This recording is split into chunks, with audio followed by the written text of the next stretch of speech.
Hey, I'm Jay Kumar, the BassBlaster, and this is your Seafoam Top 5 of the Week in bass fishing. Number 1, tail spinners. Now these baits work all year round, but they typically get pulled out this time of year when the water's cold and the bait fish are small. Now here's what they look like. This is the Lunker Hunt Big Eye, which kind of looks like the Jackal Derrick Hoop, which is popular but expensive. They can have different shapes too, like this Fish Lab Bio-Shad tail spin, and also this 10,000 fish Death Stalker, which is basically a tail spinner and a blade bait. And blade baits, of course, also work well in colder water. How do you fish it? Well, if you can do this or this, you can fish a tail spinner. Now you can see from this video of the Jackal Derrick Hoop, man, that tail just spins all the time. As long as that bait is moving toward you or up or down, that thing is spinning.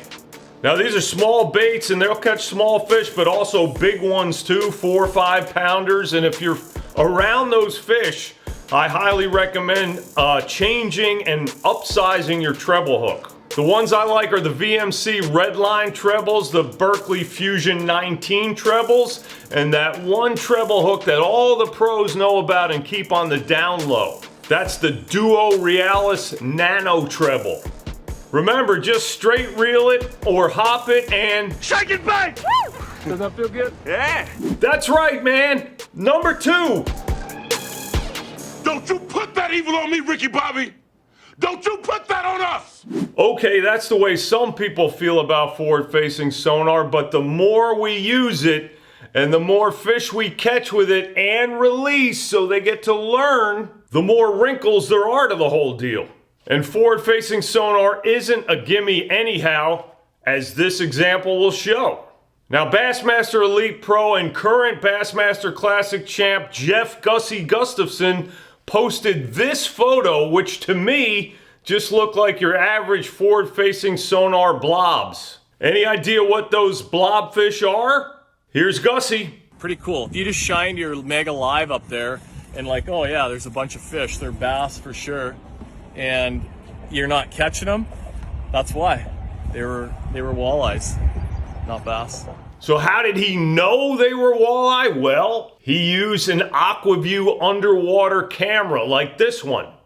He was using it so he could identify what he was looking at on his forward-facing sonar. Now, more and more guys are using these underwater cameras because they want to know for sure what they're seeing on forward-facing sonar, species-wise, because who wants to spend time fishing for fish you think are bass and they're just not? And the other reason is for fish size, because in a lot of these tournaments, as you know, a 1/4 pound or 1/2 pound higher average fish makes all the difference. One more thing is that Gussie also posted this pic that he got using an Aqua-Vu camera of a smallmouth in 30 feet, and you can clearly see that's a smallmouth. Pretty cool, man. Number 3. If you still think forward-facing sonar makes fish catching automatic, check this recent quote from Major League Fishing Bass Pro Tour pro Jacob Wall. I want to be back 80, 90, or even 100 feet from the fish and still have enough room to cast beyond them to get the bait to those fish. Now he means he needs to cast that far to avoid spooking those fish, and it's not just as easy as making a 100-foot cast. Because remember that your sonar beam is a cone that gets wider as it gets out there. So you need to understand or figure out where that fish is in that cone and where your bait is relative to that fish. So it's not a gimme deal, especially way out at those distances. This also reminds me of why Jacob Wheeler uses Lowrance forward-facing sonar over Garmin LiveScope, which has the best resolution of any forward-facing sonar right now. What's the best forward-facing sonar on the market? What's the best? You know, in my opinion, I personally switched from Garmin to Lowrance a few years ago. And when they came out with the original AT1, I switched because I felt like I could see further, and I knew where the sport was probably going with that. And if I could see a little bit further than the other guy, then I could just sort of, you know, hey, that I'd have a little bit of an advantage. So anyhow, if nothing will stop you from hating forward-facing sonar, here's 2024 Bassmaster Elite Series rookie Kyle Patrick having a little fun. The line must be drawn here. This far, no farther. All right, let's keep going with this whole forward-facing sonar thing. Ain't as easy as it's made out to be. Not anymore, anyway. Jacob Wall also said, the whole technique is about boat positioning, casting accuracy, and keeping your transducer in the right position at all times. If you lose track of your bait or fish, you lose a big opportunity to get them to bite. So again, you got to keep track of your transducer, the fish, your bait, what your hands and feet are doing. Man, it's like being a helicopter pilot, or maybe like Iron Maiden's crazy drummer, Nico McBrain. That guy's hyper, man. All right, so you've got all that going on, and the issue of the farther out you shoot that cone, the wider it is, which gives you a bigger margin for error on your cast. With all that in mind, check what Oklahoma crappie tournament angler and guide Dustin McDaniel said on lurenet.com. LiveScope shows me depth and distance of a target, but not exactly where the fish is located in the view beam or the cone.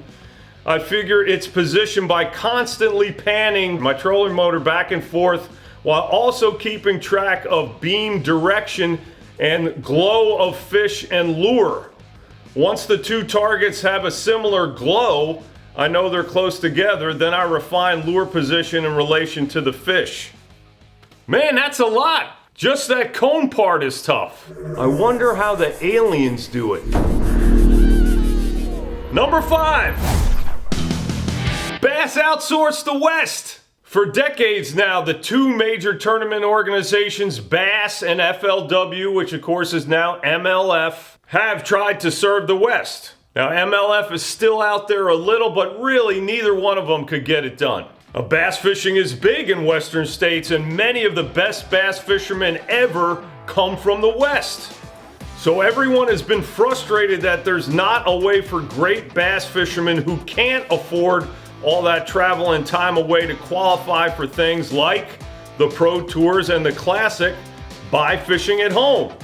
Well, B.A.S.S just took a big step to helping make that happen with an agreement with longtime Western bass tournament stalwarts, One Bass. Under the deal, One Bass will qualify 25 pros and co's through their events to the Bass Nation Championship. And as you know, from that tournament, you can qualify for the Bassmaster Classic. Man, that's great to hear. Now, word is B.A.S.S and FLW never really got it going out west simply because they were scared. I mean, the West is a dangerous place. That's why they still have open carry out there. Check out Justin Lucas the other day in his hometown.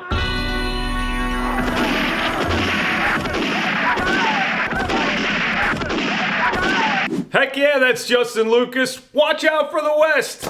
That's all I got for you this week. Thank you for watching. Thank you, Seafoam. Go to bassblaster.com or .rocks to sign up for the juice-filled Bassy BassBlaster email. See you next week. God bless you.